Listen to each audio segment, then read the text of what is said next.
Ladies and gentlemen, from red corner, Tambaloslos. This time, eating billions from the projects in Palawan, which was his caretaker congressional district. Grabe. Nilustay ni Tambaloslos. Nilustay ni Tambaloslos ang mga bilyones sa Palawan. Nangyari ito nang siya yung tinatawag na caretaker congressman sa Palawan.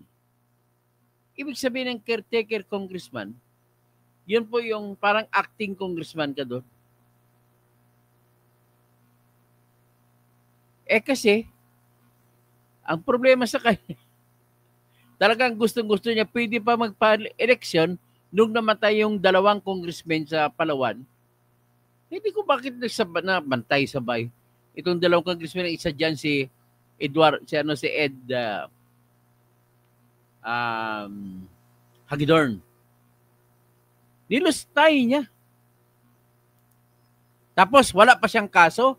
Ano ka ba? Remulla! Umalis ka na. ICI! Umalis na kayo dyan. Wala kayong ginagawa. Ang mastermind, hindi nyo kinakasuhan. Ito at saka si BBM ang mastermind. Matindi talaga kayo. Tingnan natin ang balita ng Bilyonaryo News Channel.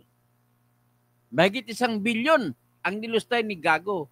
Pagkatapos, ang masama pa rito, yung bagman ni Chis Escudero na si Maynard Ngo, yun ang ginamit niya dyan. So, ibig sabihin, all along, nag-uusap pala talaga na masinsinan si Romualdez at saka si Chis Escudero.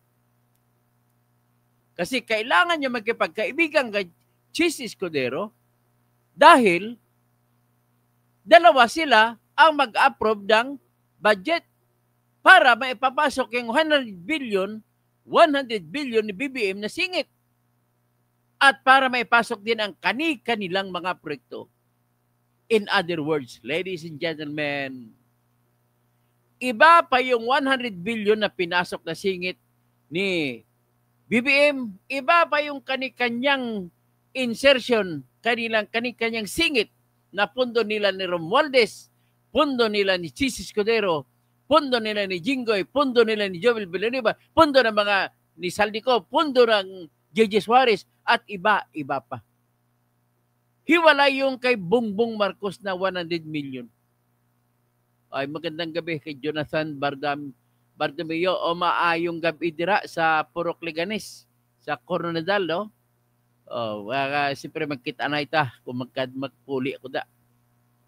Judith Harangpi, Aradanas, Bostoto, dapat may ebidensya para meron na po silang ebidensya. Ito po'y balita ito ng tinatawag na Bilyonaryo News Channel, mapagkatiwalaan.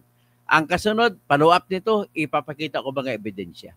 Kasi alam ko naman kung ano mga proyektong ito. At pagkatapos nito, ipalabas ko yung Bilyonaryo News Channel, ipalabas ko rin yung hinanakit ni Karen Davila. Ito, pakinggan nyo. Matindi talaga si Tambaloslos.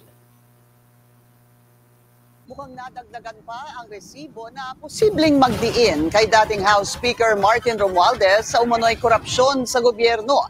Sa patuloy na pagbusisi ng Bilyonaryo News Channel, lumobo ang kontrata ng isang kumpanya sa Palawan nang maging caretaker nito ang kongresista. Ang may-ari, dati niya umanong executive assistant. Narito ang exclusive agenda report ni Joash Malimban. Ito muna.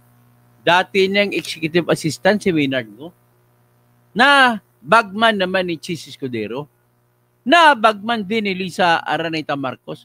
Matindi itong may-ari ng Cherry Mobile. May-ari ito ng Cherry Mobile. Ito si Maynard Ngo. tila naging sentro ng bidding operations ang Palawan mula late 2023. Ayon yan sa isang source na dumulog sa Billionaire News Channel. Ayon sa datos na nasa DPWH website, 7 kontratang nagkakahalaga ng higit 1.1 billion pesos ang nakubra ng kumpanyang Octagon Concrete Solutions Incorporated. Octagon Concrete Solutions Incorporated. Ito yung bata, itong ginagamit ng kontraktor ni Maynard Ngo. At mga ka-joint venture nito sa Palawan sa mga taong 2024 at 2025. Ito ang mga kaparehong taon kung kailan itinalaga si former House Speaker Martin Romualdez bilang caretaker ng Palawan 1st and 3rd Districts, matapos pumanaw ni Congressman Edward Hagedorn at Edgardo Salvame. Ka-joint venture ng Octagon sa mga proyekto ang ilan pang kontrobersyal na mga kumpanya tulad ng Wawaw Builders at Mac Builders na dati na ring na-blacklist dahil sa mga delayed na proyekto. Ayon sa DPWH documents na nakuha ng BNC, si Milton Ngu ang nakalagay na Authorized Managing Officer ng Octagon ngayong 2025.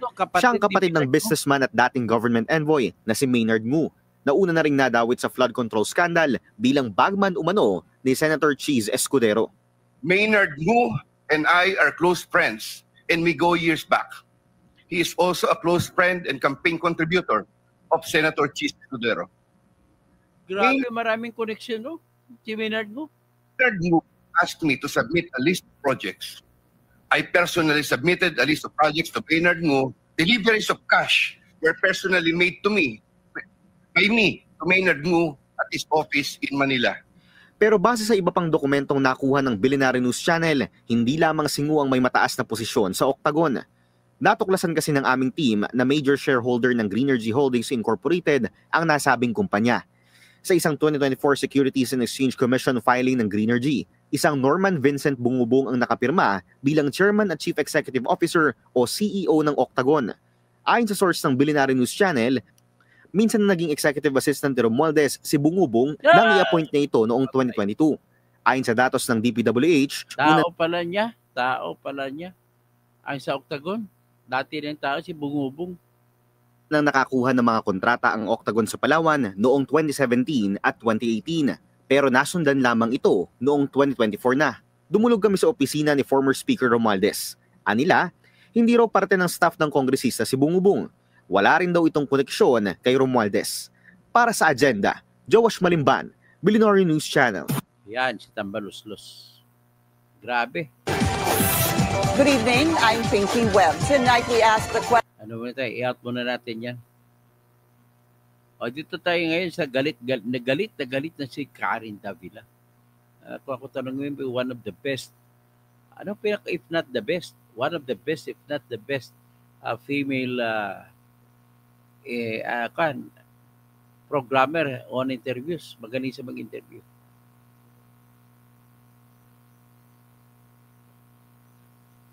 Ayan. He allowed. The House passed it, Congressman. In the end, we are talking about the public being angry. Ulit. Parang biktima pa siya na ang bait niya, gusto niyang tumabi. I think we need to hold our leaders accountable. He is the Speaker of the House. The budget emanates from the House. There are talks of ostentatiousness and extreme wealth, private planes, supposedly more than 10 houses in Forbes Park. I'm sorry I have to bring this up, but to defend the Speaker that he's a victim in all this, it's appalling to the Filipino people. At the end, he would not even explain the corruption in the budget that he allowed. The House passed it, Congressman. In the end, we are talking about the public being angry of the ostentatiousness and extreme wealth of Martin Romualdez, Zaldico.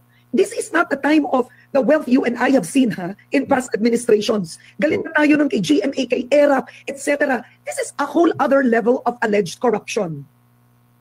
Sige. Galit na galit siya. Parang biktima pa siya na ang bait niya, gusto niyang tumabi. I think we need to hold our leaders accountable. He is the Speaker of the House. The budget emanates from the House.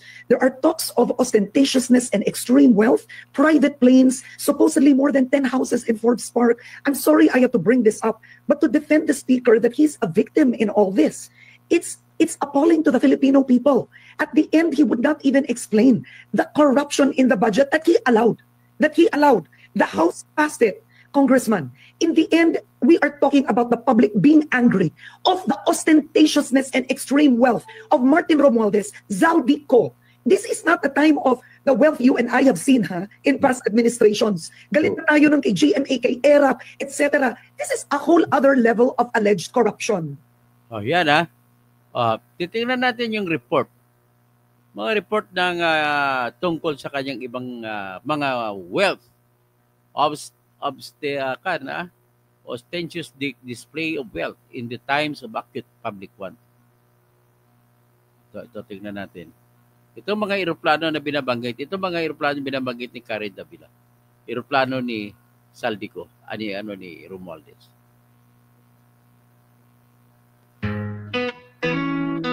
May balita sa buong Pinas, usap-usapan ng tao. Yan, ang eroplano yan. Si 550 Gulfstream. Gulfstream na milyon, dalawa raw ang hawak niya. Luxury jets nakiganda, pero tanong ng mamamayan, saan ba galing talaga?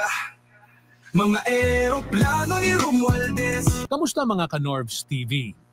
Ngayon ay tatalakayin natin ang isang mainit na usapin sa politika at negosyo, ang di umano'y Norbs TV. pagmamay-ari ni House Speaker Martin Romualdez ng 2 luxury jets na nagkakahalaga ng bilyon-bilyon. Totoo na nga ba ito? Alamin natin ang buong detalye. Si Martin Romualdez ay pinsan ni Pangulong Ferdinand Bongbong Marcos Jr. at siya ang dating Speaker ng House of Representatives. Kilala siya bilang bahagi ng makapangyarihang political clan sa Leyte at Eastern Visayas. Maliban sa politika, ang kanilang pamilya ay matagal nang may negosyo sa real estate, construction, mining at energy. Ayon sa mga ulat ng politiko noong Setyembre 2025 at ilang media reports, sinasabing si Romualdez ay may 2 Gulfstream jets, isang Gulfstream G150 at isang Gulfstream G550. Ang combined value raw ng 2 eroplano ay umaabot sa mahigit 2.6 billion pesos. Ang Gulfstream G550 ay isa sa pinaka-prestihiyosong private jets sa buong mundo na karaniwang ginagamit ng mga bilyonaryo at high-ranking officials. Ngunit dito pumapasok ang mga tanong. Walang malinaw na record mula sa Civil Aviation Authority of the Philippines na direktang nakapangalan sa kanya ang 2 jets. Posibleng ito ay nakarehistro sa isang corporation o proxy owner na karaniwang ginagawa ng mga politiko para maitago ang direktang pagmamay-ari. Bukod pa rito, hindi rin nakalista sa kanyang Statement of Assets, Liabilities, and Net Worth, SALN, ang ganitong klase ng luxury asset. Kaya naman maraming kritiko ang nagtatanong, saan nanggaling ang pambili ng luxury jets na ito? Kung pagbabasehan ng negosyo, malaki ang yaman ni Romualdez mula sa business empire ng kanilang pamilya sa Leyte. May interes sila sa real estate projects, mining at quarry operations, construction at infrastructure development, at maging sa energy ventures. Batay sa ilang ulat, ang kanyang personal net worth ay maaaring nasa pagitan ng 1.5 billion pesos up to 2 billion pesos. Ngunit kung isama ang halaga ng Gulfstream jets, posibleng lumampas pa rito. Kaya lumalabas ang mga tanong ng bayan. Kung totoo na ngang may Gulfstream G150 at G550 siya, paano niya ito nabili? Kanino ito nanggaling, brand new ba o second hand? At higit sa lahat, kung wala ito sa kanyang SALN, bakit hindi ito nakikita sa public record? Ayon sa mga kritiko, kung galing sa sariling negosyo, walang problema. Pero kung mula ito sa flood control, infrastructure o government projects, kawawa ang bayan. So, kawawa ang bayan. At iyan ang report natin tungkol sa di umano'y Gulfstream jets ni Speaker Martin Romualdez. Sa huli, ang tanong, sana hindi galing sa kurakot ang yaman nila dahil binabaha na ang buong bansa at wag naman sana pera ng tao ang pinambili ng luxury jets. Ano ang masasabi ninyo, mga ka-Norbs TV? Legit business ba ito o questionable na kayamanan? Comment down below. Hindi niya limitin sa kayamanan.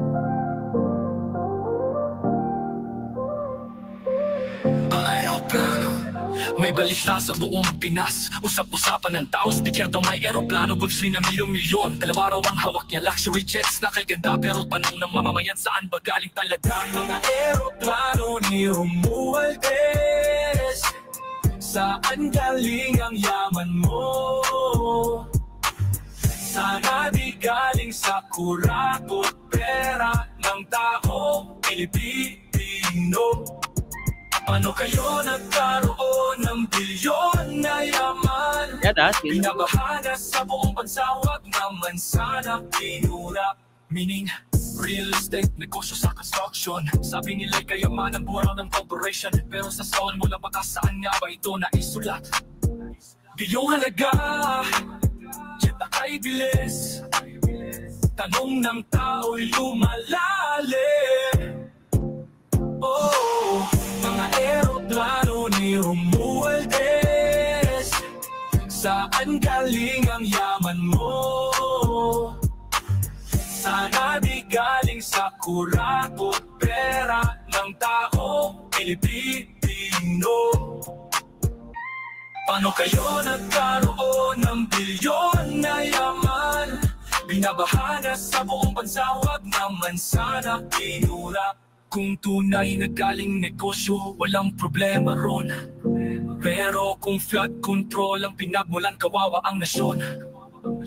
Nagigising ang mamamayan, nagtatanong sa lansangan, katotohanan ng kailangan, justisya ang sigaw ng bayan.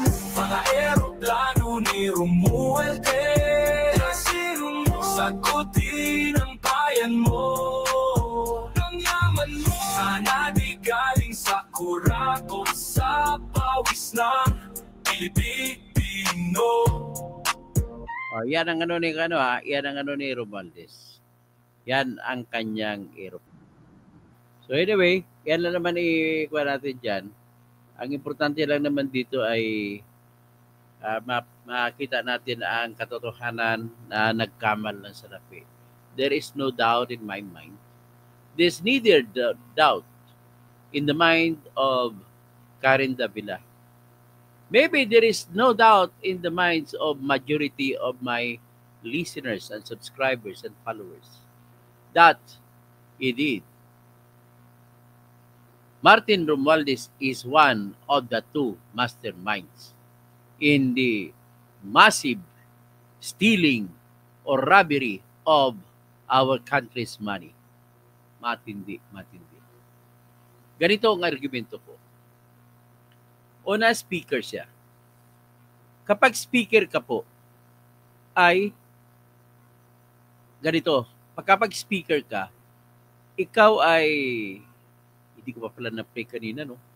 Kaya pala walang audio.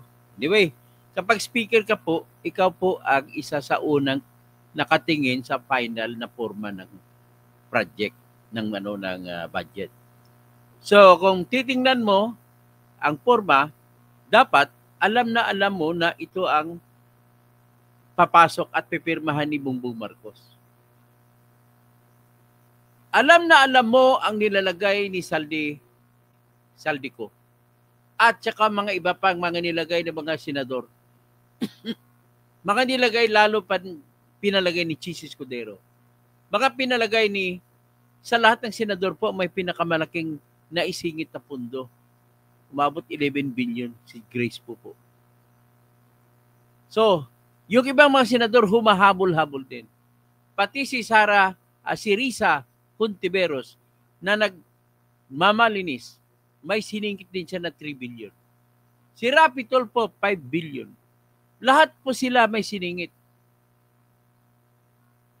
So ngayon, kung ganun ang katotohanan, ang may control po kasi sa budget natin ay ang Senate President na si Chis, yan may final say, at saka yung Speaker na si Martin Romualdez. So, kung hindi nila aprobahan ng dalawa, ang budget ay hindi tutulak papunta sa kay Bongbong Marcos. Pero kailangan lang aprobahan. Kailangan lang. Sino naman ang kasama naman sa pag-approve? Sa Senate, si Senate President Chis Escudero at saka si Senate Finance Committee Chairman Grace Poe. Sa kabila naman, si Speaker Ferdinand Martin Gomez Romualdez at ang kasama niya si Appropriations Committee Chairman, si Saldico. Ladies and gentlemen, sa lahat po sa ating kasaysayan sa ating bansa, every year po, nakokontrol po ng presidente ang speaker. Nakokontrol niya kung sino maging speaker. Nakokontrol niya rin kung sino ang sa lahat ng committee, yan ang piliin niya. Kailangan yung pinagkakatiwalaan. At yan bang Appropriations Committee. Kailangan ng presidente ang Appropriations Committee sapagkat kailangan ng presidente ng pundo. So kung kailangan niya ng pundo, natural, yun lang ang apat ang kausapin niya. Speaker, Senate Finance Committee Chairman, at saka Appropriations Committee Chair. Small committee lang. So, dinaig pa, tama ka ni Kidi, dinaig pa ang organized crime ng mga mafia. Sila po mga mafia na disente na kabarong. So, ngayon sila ang apat mag-usap-usap. Para hindi magreklamo mga kasamang congressmen at kasamang senador, kani-kanyang mga senador na lalapit sa kanila, sige sabihin na kami na bala. Sasabihin ni Bong Revilla, ito po sa akin. Sabihin ni BBM, ni Jinggoy Estrada, ito po sa akin. Sabihin ni Joel Villanueva, ito po sa akin pagkisingit. Ganon sila, lahat po sila ng senador ay sumingit. Kaya nga sila nagalit nung nagsalita si Lacson na lahat ng mga senador ay may siningit na pundo. Kasama si Risa Hontiveros. Mga congressmen na mga paborito ni BBM, paborito ni Speaker at paborito ni Appropriations Committee Chairman ay makakakuha rin. Yan ang diskarte. Tapos ito si Speaker, para mapanatili na siyang Speaker, kailangan majority ng congressmen ay mapagbigyan niya. Kaya yan po ang dahilan kung bakit lahat po ng Kongreso ay mayroong tinatawag na flood control projects. Ladies and gentlemen, you must detest against the truth that the fight for impeachment of Sara Duterte was not at all justice. Although may ground, but the problem is, ginamit yun para mapagkakitaan. At itong mga congressmen naman natin, mga willing and able enabler sila.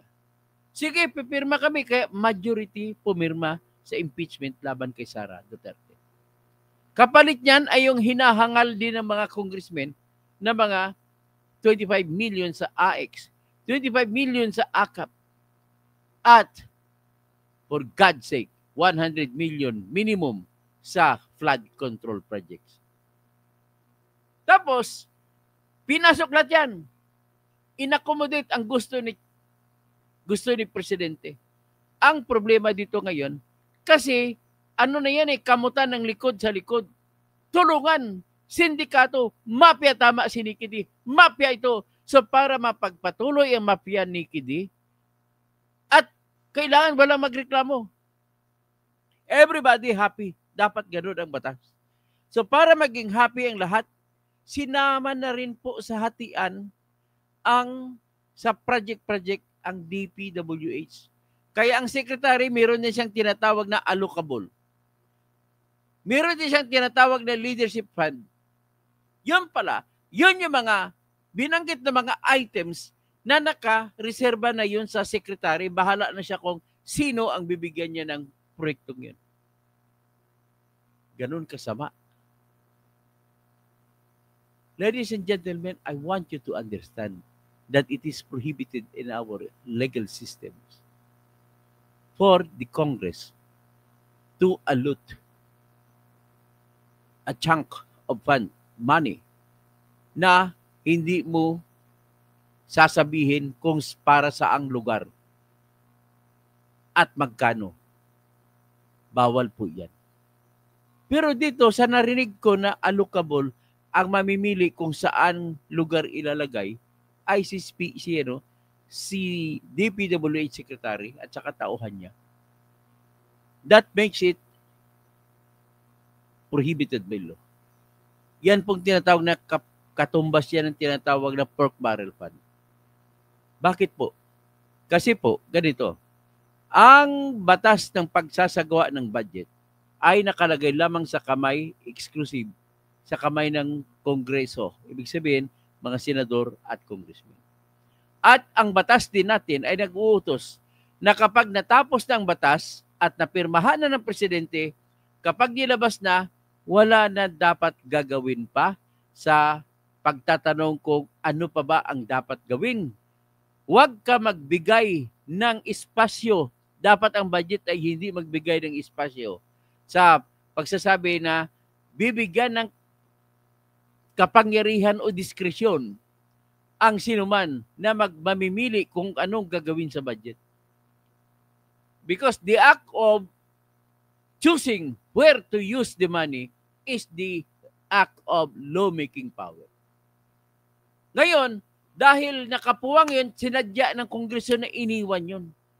Pinagbigyan ng Kongreso itong mga DPWH officials led by the Secretary of DPWH. Na meron din silang tinatawag na allocable. Narinig yung allocable? Pag sinabing allocable, allocate.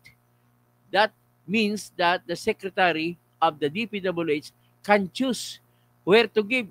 So ngayon, dahil kamuta ng kamay sa likod yan, lalapit ngayon si Jinggoy kay Secretary. Secretary, bigyan mo naman ako. Siyempre, matatakot din si Secretary kasi pag oras na sumigaw si Jinggoy, sabog ang bahay tayo. At saka next year, hindi ka na pagbibigyan. Kaya kahit sino, yung mga palahingi ng mga congressmen at senador, lalapit ngayon yun sa DPWH. Bigyan nyo naman ako. Kita mo, yun ang sinasabi ni Henry Alcantara na nanghingi daw sa kanya si Joel Villanueva ng 1.5 billion na multi-purpose building. At wala siyang naibigay, hinanapan niya doon sa allocable at ang binigay na lang niya ay 600 million na flood control project.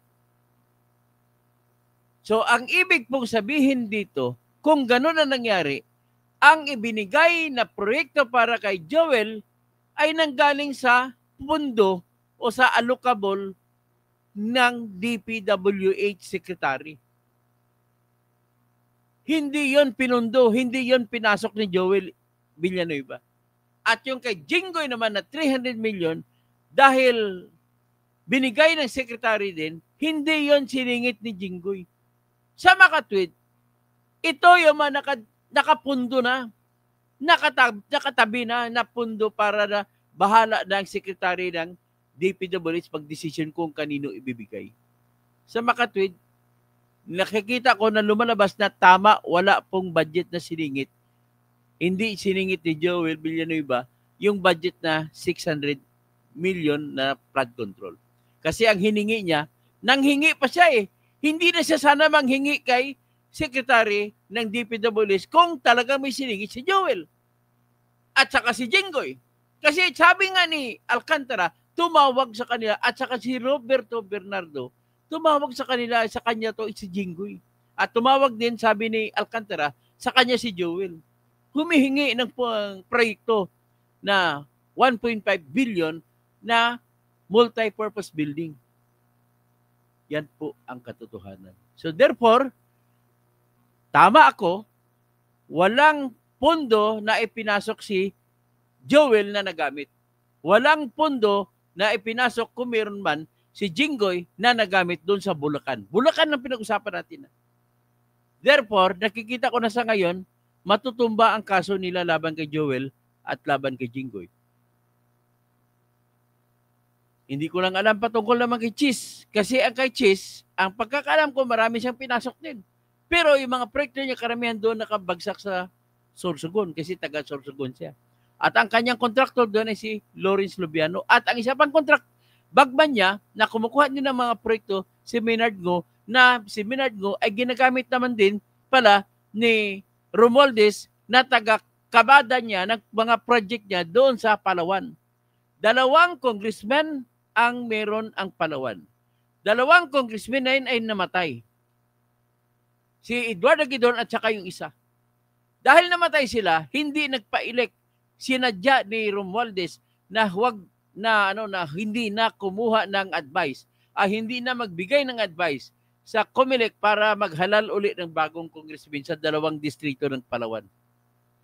Bagkus, ang ginawa niya, leave it blank para siya ang caretaker. At kung caretaker siya, lahat ng proyekto na nakaabang para sa mga kongreso, sa mga distrito na yun, kuha niya lahat. So sino-sino pang ibang distrito na kinuha niya? Ito po.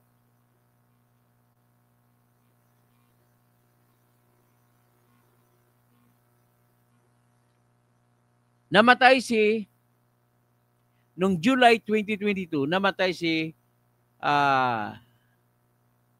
umalis si Cavite Congressman, wala yan. Kasi ang pumanit anak niya, si Remulla. Ang tinanggal noong March 2023 ay si Arnie Teves for misconduct. So pumalit dyan na caretaker si Romualdez. So lahat ng proyekto ni Arnie Teves ay kinain na ni Romualdez. Hindi pa natin binibilang kung magkano kinain niya sa distrito ni Teves. Sa Batangas naman, inappoint na secretary si Ralph Recto at siya rin ang umupo. Si Romualdez din ang nag-caretaker. Hanggang sa manalo naman ang anak ni Ralph Recto na pumalit sa kanya. At sa Palawan naman, nung namatay si Edward Hagidorn noong November 2023, hanggang sa magkaroon ng eleksyon matapos si Tambaluslos din ang caretaker congressman. So lahat ng proyekto nila doon, kinuha na rin ni Tambaluslos. Namatay naman si Edgar Salbabe na Palawan 1st District Congressman, ay kinuha rin ni caretaker din si Tambaluslos. So mga proyekto niya tungkol doon ay kinuha na rin ni Tambaluslos. O napatay din si Congressman Elpidio P.D. Barsaga na tatay ni Kiko, ay kinuha rin ni Tambaluslos ang mga proyekto ng tatay ni Kiko. Tapos sa Negros Occidental na 3rd District, ay nag-resign ang congressman na nakananalo ron, ay si Tambaluslos ang kumuha. So, 7 hanggang 7 congressional districts ang nakuha ni Tambaluslos. So sa 7, kung may tag 1 billion lang kada isa, 7 billion na kagad siya. Ganon kaswapang yung Tambaluslos na yan. So ladies and gentlemen, yan po ang titignan ninyo. Magtatawag na muna ako. Yung mga shout out ako ng ating mga mga laging nanonood sa atin.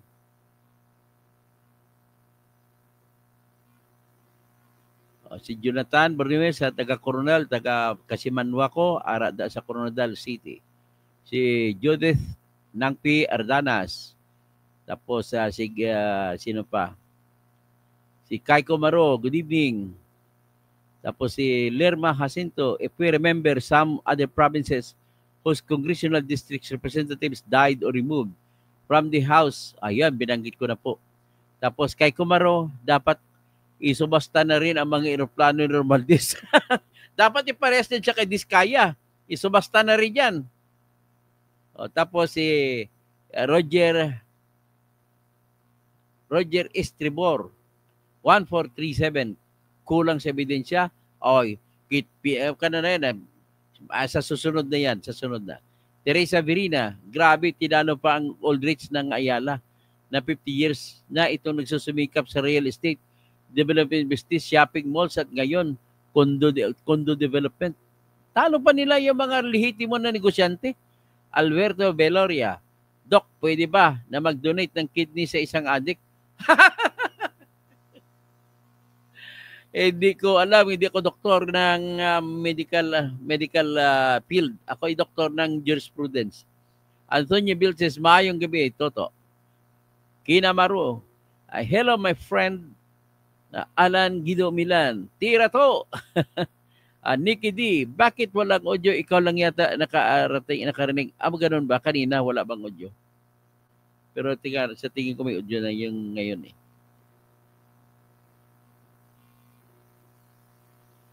Ito.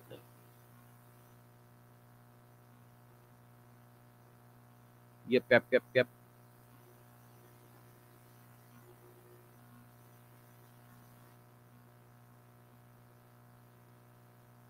Okay.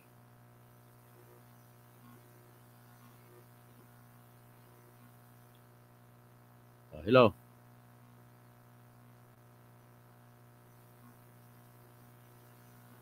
But, ayan, medyo naman. Kanina to ata, wala. So, si D, puyat ata si Dr. To. Okay lang yan. Kinamaro, your viewers are failing to sleep too. Sorry. Kanina, akala ko kasi naipasok ko. Akala ko kasi naipasok ko yung isang video. Nikki D, akala ko walang audio. Renato Dadutai Slayer. Bagman ni Baba, lutang na. Okay. Nikki D, si Bato at Robin, walang siningit. Meron din silang siningit. Hindi lang natin pa napuntahan. Jason Tambalusos Diablo. Wasak Ariel Liena. Tirador, shout out. Renato Dadotai Slayer. Bato, walang siningit pero palihim sa Padilla. Si Padilla. May mga siningit po sila lahat yan. Lahat ng senador po. Si Nikki D, organized crime, dinaig pa. Renato Dadotai, basta Dotai. Basta Marcos Matpat, hindi kurakot. Yan ang sabi ko sa Renato Dadotai Slayer kasi si Duterte lang kaaway mo. Nikki D, dinaig pa ang mafia. Ito na mafia na to Dotai. Ano eh? Renato? Baka Squatter. BBM resign. Tapos Baka Squatter, baby resign. Pangatlong beses. Bergie Piquero, Marcos resign, magnanakaw. Nikki D, ano nga ang gagawin natin, attorney? Wala tayong kakampi dahil lahat ng kumukontra sa gobyerno, kinakasuhan kawawang Pilipino. Nako. Nuclear Castro, BBM Martin, mga kurakot. Aladin Dael, shout out sir. Maayong gabi sir Toto Kausing. Kung i-abulis ang Kongreso na sa kanila dami kurap, siguro makabuti o hindi. Bernstein, boring daw. Okay lang, walang problema kasi siguro kanina yung akala ko nakapasok. Your game is a scam shame. Yung video, akala ko hindi pala nakapasok. Well, Doc Toto, as of now, you still have a good prediction record. Ay, salamat po. Okay. Marlene Bundok, resign ka na, BBM. Renato Prieto, BBM, drug addict, gobyerno, kabataan. Alberto Gabriel, watching from Vancouver. Salamat po. Abisjal, 3 taon na po tayo nagtitiis, Sir Toto. Sige lang, matatapos din yung pagtitiis. Crisaldo Boral Astor, good evening po, Attorney Toto. Edgar Nacion, dito, Dr. Toto, good evening po. So, EB Long Beach, good morning all from Long Beach, California. Rodin Maano, watching from Davao City, always Toto Kausing. Green Heart, feelings ni Tambaluslos. Oto-oto ang taong bayan na pwede lang niyang lukuhin at bulahin. Feeling lang niya yan. Edwin Raluto, garapalan na talaga ang katiwalian at di na natakot sa Panginoon. Sorry. Anonsi, kaso pa ni Alice Go. Diversion lang. Pina-convict na kagad, no? Sige lang muna. Tapos babalik ako. Pasensya sa kanina yung aking nawala ako. Akala ko kasi nung pumasok yung gusto ko yung pasok. John Dubs, mas bugoy pa sa iyo pangalan ni Renato Dutay. Sige. Magandang gabi. at paki-share, paki-like, at paki-invite naman mga friends and relatives nyo para dumami po ang ating community. Pag malaki na po ating community, magkaroon na po tayo ng political power. Pwede na natin gusto, magtayo man tayo ng party list, maraming mananalo sa grupo natin. Naimbagrabi sa mga kapsat ko, maya pabingi sa mga kabalin, maray na banggi sa mga kabikol ko. Tapos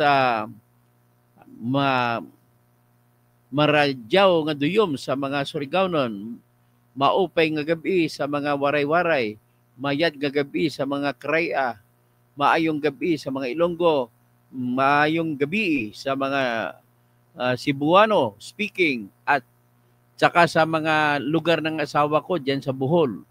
Maadyong gabi sa mga taga-Bujol, mga kalahi ni Daguhoy. Si Pixie, Toto, tama ako sa ruling ng ICI na wala pa namang ruling. Hindi ko pa nabasa yun. Okay, hanggang dyan na muna tayo.